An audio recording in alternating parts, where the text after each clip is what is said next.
military troops on the southern border, 1,500 troops, active duty troops will now be on the southern border, anticipating yet another surge of illegal immigrants coming across the border. Drag queens to aid the Navy's recruiting shortfalls. I mean, where do we start? Well, I want to start here. Actually, earlier today, we were just talking about China. Well, earlier today, the chairman of the House Oversight and Accountability Committee, James Comer, frequent guest on the program, issued a subpoena to the FBI Director Christopher Wray, calling for him to hand over a bureau form that allegedly describes a criminal scheme involving then Vice President Joe Biden and an unnamed foreign national. They've been sitting on this. What might this tell us? Joining me now to discuss this and much more is Congressman Bob Good. He serves on the House Budget Committee and the House Committee on Education and the Workforce. He represents the 5th Congressional District of Virginia. Congressman Good, welcome back to the program. Good evening, Tony. Great to be with you again, my friend. So, Congressman, what's the FBI sitting on here? Well, do you think, Tony, we would need a subpoena if this file, this document that apparently is unclassified, by the way, would we need a subpoena for this to have already been released if this were implicating a Republican, perhaps a Republican presidential candidate, God forbid, someone connected to the Trump family? Do you think we would need a subpoena? This administration leaks highly sensitive materials, classified documents, mishandles those, but of course they've covered up the contents of this memo, this document, this file, apparently that kind of is the sort of another great implicating indicator of the Biden crime family. How is this gentleman who has been in public office for his entire career, assembled the wealth and the net worth to have a beachfront property there in Rehoboth Beach, along with a large home in Wilmington, Delaware, and who knows what else? Here is someone who has bragged about, getting a prosecutor fired in Ukraine to protect his son, something that they allege that President Trump used, was going after using his influence for whatever purposes on a phone call. And here the president has bragged about it while he was vice president. And you have to wonder once again, the millions of dollars that the Biden crime family, as I will echo what others have said, the millions of dollars they've made off relationships, corrupt business deals in Ukraine. How's that influence Ukraine policy, where we sent them $100 billion? And how is their corrupt business relationships with China influenced our total unwillingness to confront China, to stand up to China, allowing China to bully us, to steal our intellectual property, to undermine our children with TikTok and so much more, to bully us on the national stage? How much of that is influenced by the fact that this family is compromised in its business relationships with China? This is quite amazing. I mean, the FBI had this; they've been sitting on it. I mean, this has become, like you said, the crime family. It's become like a Chinese water torture. Drip, drip, drip. All these different elements of wrongdoing, alleged wrongdoing, and corruption. It's going to be very interesting to see what is turned over. Tony, I want to commend the work of Jamie Comer on the Oversight Committee on the House side, and then, of course, Senators Johnson and Grassley on the Senate side.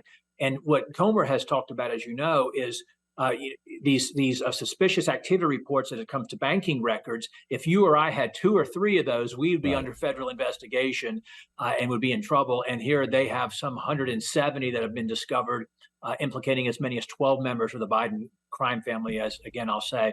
So we will see where this goes. And I think this what's been subpoenaed is going to really answer a lot of questions. I've had Senator Grassley and Johnson on both on the program, and they were telling me how the FBI tried to shut them down even when they were having hearings, official hearings, basically trying to put the kibosh on what they were surfacing. So you're right; it's going to be very interesting to see what happens. Very, very thankful for the House leadership not just giving lip service to this, but actually digging in.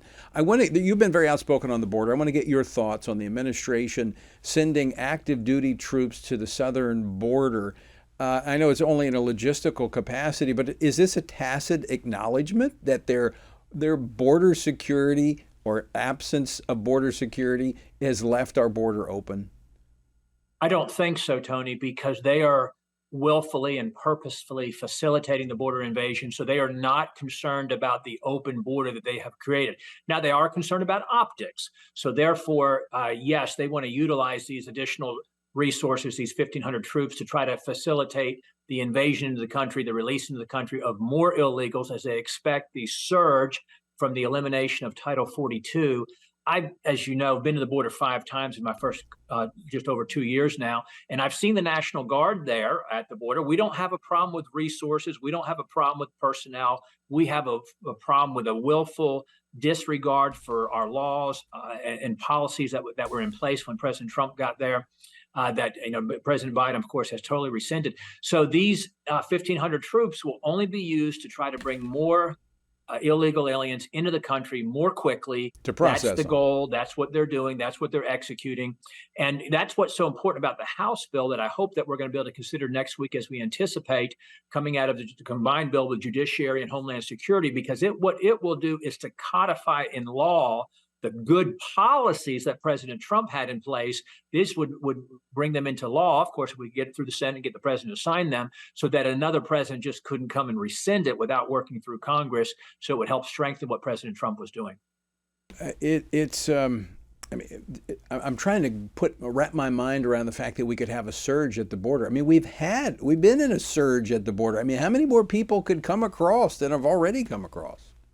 Yeah, the estimate, Tony, is that we'll go from roughly 200,000 a month to 400,000 a month. These folks are smart. They understand. They know our policies and our open border better than we do, and they're paying thousands of dollars to the criminal cartels. No one and nothing comes across the border without enriching the Mexican crime cartels. They couldn't have designed a better border policy for themselves if they had done it themselves. And it's really unconscionable. You just can't give sufficient time and attention to this issue. You can't overstate the importance of this issue. You can't be too hyperbolic to try to help people understand what's happening, the untold harm that's been done by this president on purpose to hurt his own country. It is hard to comprehend, but there's more there. I'm grateful House Republicans are digging in. Hopefully we'll get some answers that will help connect all of these dots, because it does look intentional on so many fronts. Congressman Bob Good, thanks for taking time to join us. Always great to see you. Thank you, Tony. Appreciate you.